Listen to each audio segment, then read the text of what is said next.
Gênesis capítulo de número 6, versículo de número 14 diz: Faze uma arca de madeira resinosa, tu a farás de caniços e calatetaras. É coisa difícil. Betume por dentro e por fora. Exatamente deste modo a farás. Para o comprimento da arca, 300 côvados, para a sua largura, 50 côvados, para a sua altura, 30 côvados. Fará um teto para a arca, rematarás um côvado mais alto, farás a entrada da arca pelo lado e farás um primeiro, um segundo e um terceiro andar. Tá bom. Aí, da minha parte, eu vou mandar o dilúvio, Deus está falando aqui. Amém? Estranho, né? Você pensou, você acorda num belo dia, Deus te acorda e diz: olha, amado, eu vou te dar um projeto. Negócio difícil, sim, mas é você que eu escolhi. E sabe, Deus, a palavra vai dizer que Noé achou graça aos olhos de Deus. Então Deus não escolheu Noé por outro motivo senão graça. Noé não era o melhor construtor, não era engenheiro, arquiteto, projetista, marceneiro, não. Noé encontrou graça aos olhos de Deus. Só que graça que dá trabalho. Porque Noé não é engenheiro, não é arquiteto, nunca construiu nada, não tem uma história dizendo: olha, Noé construía barco, então isso aqui é só uma evolução daquilo que ele já fazia. Não.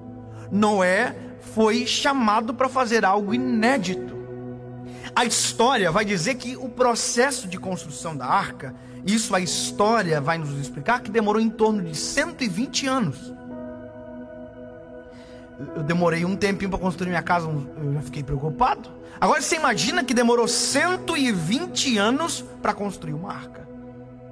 Agora, para pensar os desafios do Noé. Quais são primeiro? Bom, primeiro, transformar o que Deus deu numa planta.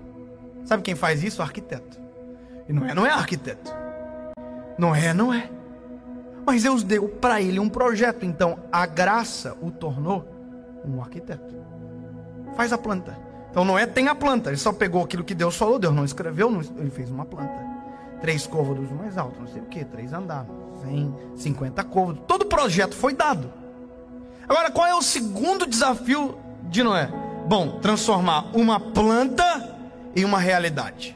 Quer ver uma coisa engraçada? Eu contratei, quando eu fui construir minha casa, eu contratei os pedreiros para minha casa. E eu me lembro que eles foram fazer o fundamento, irmão, eu achava tão lindo o meu terreno, lisinho assim, limpinho, não tinha nada. Quando eles começaram a cavar o terreno, porque eu não entendia nada, eu falei: meu Deus, acabaram com o terreno. Porque eu não entendo. Só que aí no processo eu fui entendendo que aquilo era alicerce, fui entendendo que era coluna, que era viga. Inclusive, se eu não tivesse entendido, meus pedreiros tinham construído cada coisa, irmão. Irmão, povo difícil de trabalhar, o tal do pedreiro. É um desabafo que fica registrado.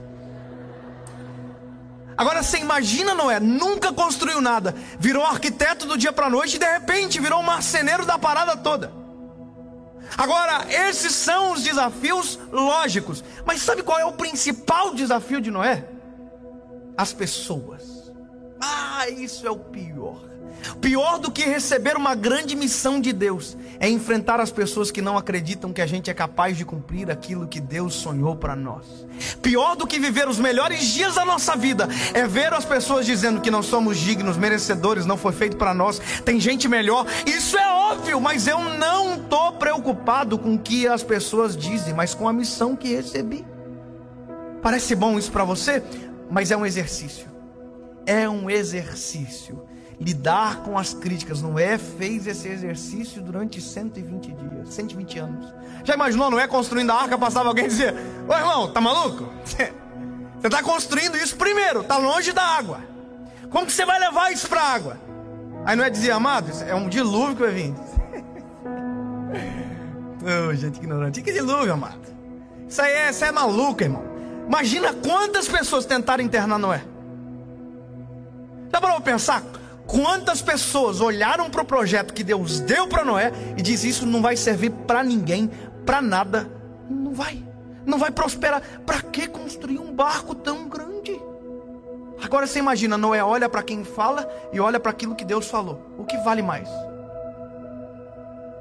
Noé ouve a crítica e ouve aquilo que Deus diz: só faz isso, que o dilúvio deixa para mim. Noé não foi chamado para fazer água, dilúvio. Não. Noé só foi chamado para fazer a arca. Eu quero te dizer uma coisa: o resto do processo não pertence a você. Você só foi chamado para fazer exatamente aquilo que Deus colocou para você. Posso te falar uma coisa? Deus não me chamou para ganhar pessoas, no sentido de fazê-las converter. Não. Deus só me chamou para pregar. Quem faz o resto é Ele. Quem convence é Ele. Quem faz as pessoas na hora certa assistirem é Ele. Eu recebo, sabe, mensagem todo dia de gente que diz pra mim: pastor, eu do nada recebi o vídeo. Não fui eu que fiz. Eu só fui gravar. Fui pregar. Quem fez o negócio acontecer foi ele. Ele é o dono do projeto. Quem faz é ele. Dave vai gravar vídeo, você é maluco? Ninguém vai ver. Mas se vai ver ou não, o problema é do resto do processo. Deus não me falou se ia fazer ver. Deus só mandou fazer. Sabe qual é o nosso problema? A gente não olha o que falam. A gente não olha quem fala, a gente olha o que falam, sendo que deveria ser o contrário. Olha para quem fala ao invés do que fala. Porque se você começa a olhar para quem fala, você vai perceber que quem está falando não é Deus, então não serve. Você imagina, todo grande projeto tem as especulações. Já viu quando começa a construir um prédio? Já viu? Todo mundo começa a dizer: quanto tempo vai demorar? Será que vai dar certo? Olha, eu nem sabendo que essa construtora está meio quebrada. E as pessoas ficam criando especulação, mas ninguém sabe nada. O único que sabe é o engenheiro que recebeu o projeto. Ninguém precisa saber do que Deus tem para você. Só faça. Em vez de contar, começa a fazer. Em vez de tentar dizer, se justificar: não, eu estou fazendo isso. Não. Deus não te chamou para justificar o que Ele fez, mandou você fazer. Basta você assumir a responsabilidade. Deus te deu uma missão, cumpra a missão. Não deixa a crítica parar você. Não deixa a crítica roubar o projeto que Deus desenhou sobre a sua história. Porque se as críticas forem mais poderosas do que a voz de Deus sobre você, meu amigo, você está na vida errada. Porque as críticas sempre existirão.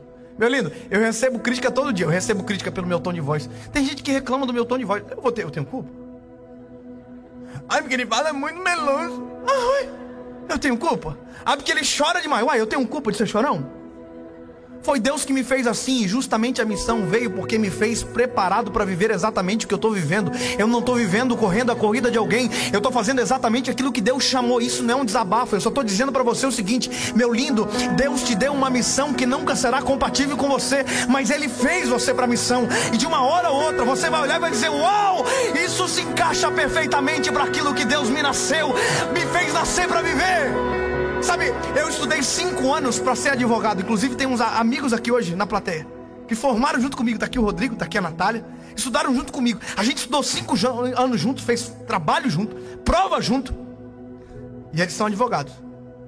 Eu não.